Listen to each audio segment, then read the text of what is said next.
이 책의 저자 이금희님은 오랜 기간 동안 푸근한 느낌과 따뜻한 공감으로 수많은 사람들의 이야기를 이어주는 진행을 해온 아나운서로 시청자에게 사랑받아 왔습니다. 그런 그녀가 소통에 관한 에세이 공감에 관하여를 펴냈습니다.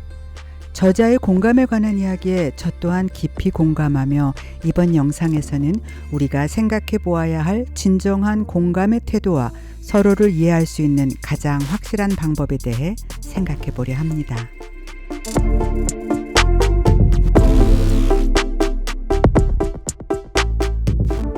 가족은 짐이자 힘입니다. 배를 띄울 때 밑바닥에 싣는 바닥짐 같은 존재죠. 바닥짐이 없으면 배는 균형을 잡지 못한답니다. 반면 너무 많으면 정작 실어야 할 다른 짐을 실을 공간이 부족해집니다. 적당히 실어줄 때 배는 균형을 잡으면서 앞으로 나아갈 동력을 얻습니다. 그러니 가족은 바닥짐입니다. 적당히 무거우면서 동시에 힘을 내게 해주니까요. 그런데 그런 가족과 대화를 나누는 게 점점 더 어려워집니다.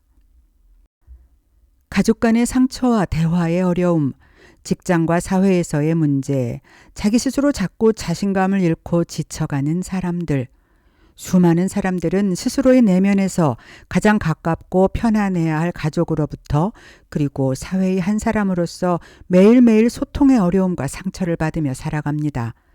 그 어려움에 대해 저자 이금희 아나운서는 특유의 따뜻함과 쉬운 언어로 한 발 한 발 따라해 볼 수 있는 실습 같은 해결책을 제시합니다. 자신의 경험을 거쳐 이야기하는 이 모든 내용이 전부 귀하고 아름답습니다.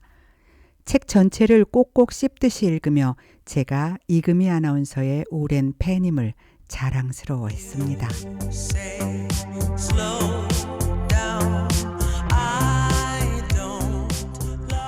제가 이금희님의 이 글 중에서 가장 공감했던 부분은 이것입니다. 3장 나는 왜 내 말에 상처받을까에서 저자는 무선 이어폰에 대한 이야기를 합니다.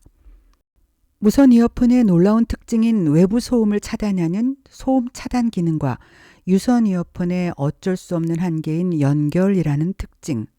여기에서 나타나는 독립성과 연결성에 대한 각각의 의미에 대해서요. 이 두 가지 모습에 대해서 생각한 것이 평소에 저희 생각과 같은 점이 참 많아서 격하게 고개를 끄덕이며 읽었었지요. 무선 이어폰은 소음이 차단됩니다. 최신형일수록 차단 기능이 매우 뛰어나죠. 바깥의 소리에 무심해도 돼요. 연결되어 있지 않으니까. 그런데 무선 이어폰은 충전된 만큼만 쓸 수 있습니다. 아무리 최신형이어도 일정 시간이 지나면 무조건 충전해야 쓸 수가 있어요.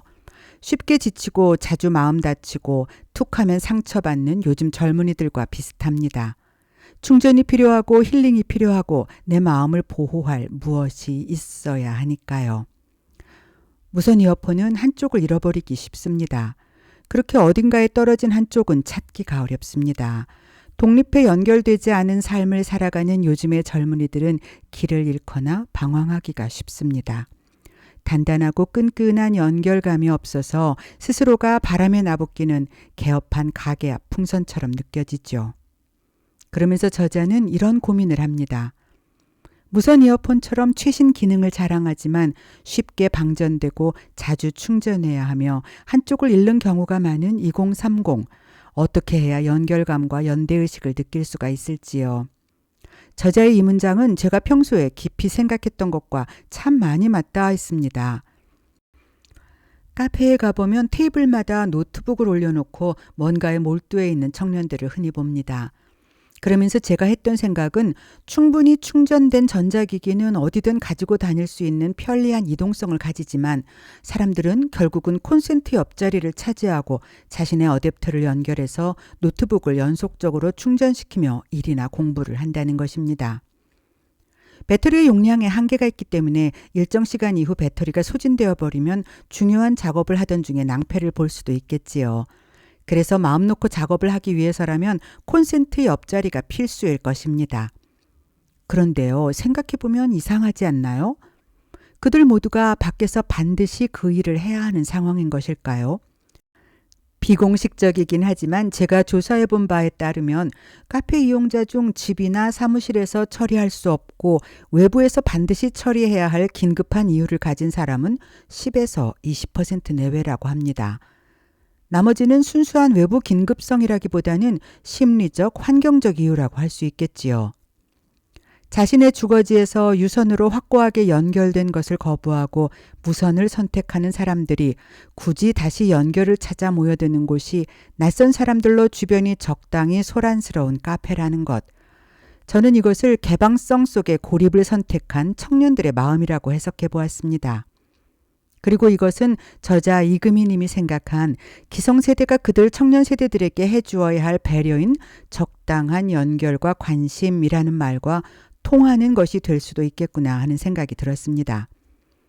혼자 있고 싶지만 외롭고 싶지는 않은 현대인의 복잡한 심리가 반영된 공간인 카페에서 그들은 적당한 사회적 관심을 받으며 완벽한 노이즈 캔슬링이 아닌 적당한 수준의 배경 소음을 오히려 집중력을 높이는 효과로 이용합니다. 이것이 저자가 책에서 했던 무선 이어폰 이야기와 맞물려서 기성세대의 걱정 어린 말이 잔소리가 아닌 카페에서 집중력을 높이는 백색 소음 같은 효과를 주는 조언으로 편안하게 그들에게 다가갈 수 있는 방법은 없을까 하는 생각에까지 이르게 되었습니다. 이것이 세대 간 공감의 핵심적인 기술이 될 수 있겠다는 생각이 들었거든요. 백색 소음은 상대의 통제권을 침해하지 않으면서 긍정적인 영향을 미칩니다. 세대 간의 대화에서도 상대방의 통제권은 아주 중요합니다.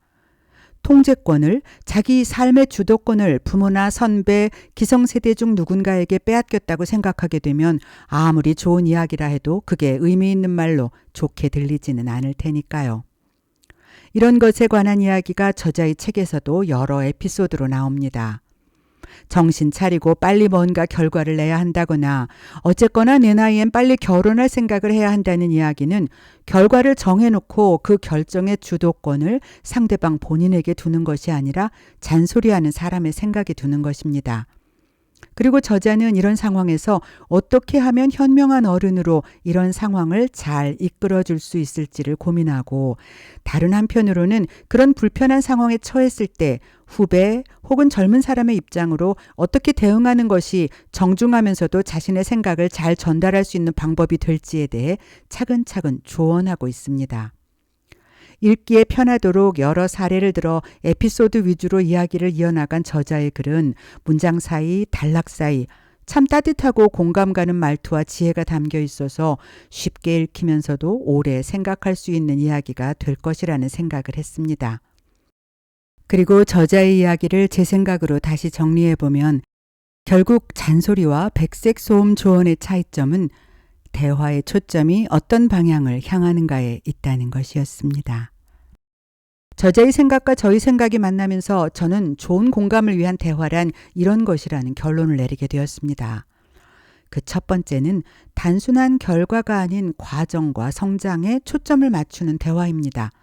상대방이 지금 겪고 있는 어려움을 공감하고 그들의 가치관을 존중해서 자신의 기준을 강요하지 않는 것이지요.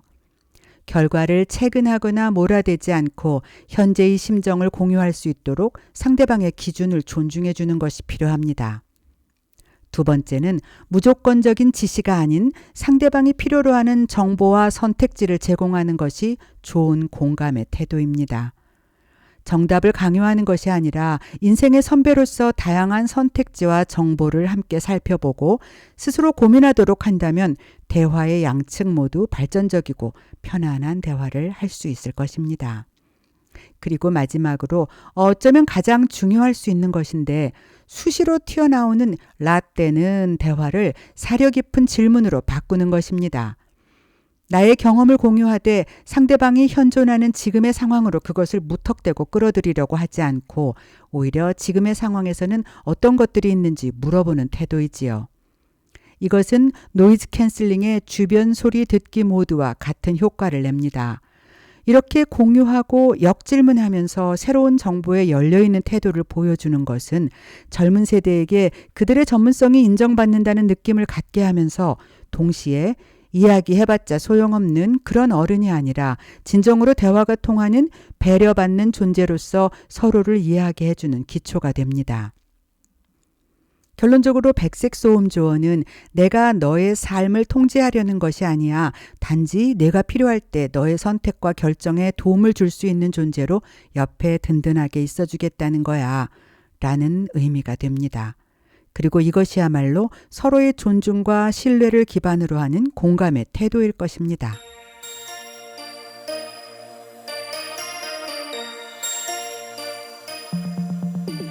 젊은 세대가 사회나 가족으로부터 겉도는 것은 그들이 게으르거나 의지가 없기 때문이 아닙니다. 그들은 자신이 작동하는 고유한 전압인 가치관을 존중받고 싶어 하기 때문입니다. 앞에 카페 이야기로 돌아가 보면 저는 현대의 대부분의 젊은 세대는 고유한 가치관과 삶의 방식을 가진 직류 기반의 배터리가 장착된 첨단 기기와 같다는 생각을 합니다. 전원은 바로 옆에 있지만 연결되지 못해 겉도는 상황으로 보였으니까요. 반면 기성세대와 사회의 시스템은 교류 기반의 벽 콘센트처럼 고정된 전원이라고 할 수 있을 겁니다. 그리고 이 둘을 연결하기 위해서는 반드시 어댑터가 필요합니다. AC, 교류 시스템은 사회의 표준화된 기대치처럼 높은 전압입니다.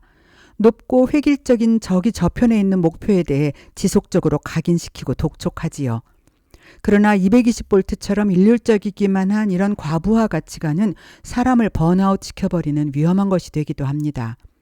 자칫하면 벽 속에 갇힌 기성세대의 고전압 기대치에 부딪혀서 그 벽을 넘어서지 못하고 스스로 벽 안에 갇혀 빙빙 돌기만 하며 모든 것으로부터 눈을 감아버리게 될 수도 있다는 것이지요. 이제는 지금의 젊은 세대가 지속 가능하고 낮은 에너지 레벨을 원한다는 것을 이해할 필요가 있습니다. 워라밸, 소확행, 그리고 저자가 이야기한 하추핑 현상이나 무해력, 작고 귀엽고 순수한 것들이 사람의 마음을 사로잡는 현상 등도 이런 그들이 가진 고유의 낮은 에너지 레벨의 주파수와 상통하는 것이라고 생각합니다. 그래서 두 전압의 간극을 조정해주는 어댑터가 필요합니다. 저자는 저의 이 생각과 유사한 이야기로 경청의 중요성에 대해 이야기하고 있습니다. 저자가 대학에서 강의할 때 쓰러질 정도의 과중한 업무 스케줄에도 불구하고 끝까지 놓지 않았던 학생과의 1대1 티타임 같은 것에서도 저자가 중요하게 생각하는 소통과 경청의 의미를 엿볼 수 있었습니다. 그리고 진정한 경청의 자세를 설명하는 저자의 이 말. 외롭고 괴롭고 누군가 필요한 순간 제일 먼저 떠오르는 사람은 평소 당신의 얘기를 잘 들어주는 사람일 겁니다. 경청은 신뢰를 쌓습니다. 긍정의 마일리지를 쌓는데 경청보다 좋은 방법은 그리 많지 않습니다. 라는 이 이야기 또한 전압의 차이가 극심한 두 시스템의 세대를 연결해주는 어댑터로서 경청이 어떻게 선한 기능을 할 수 있는가를 확실하게 표현해 준 것이라 생각되었습니다. 달리 생각해 본다면 5V나 12V의 전자기기처럼 기기마다 다른 전압을 고려하지 않고 바로 220V의 고전압만 강요한다는 것은 개개인이 처한 특수성, 고유한 꿈, 직업관, 행복의 기준 등에 대한 차이점을 고려하지 않는 것이 됩니다. 젊은 세대가 기성세대와의 대화를 불편해하고 겉도는 것처럼 보이는 것은 사실 사회와 가족의 고정관념과 기대치라는 AC 전압을 그대로 받으면 망가져버리기 때문에 스스로 방어적으로 거리를 두는 것이 아닐까요? 그리고 여기에서 분명히 필요한 것이 어댑터로서의 역할입니다.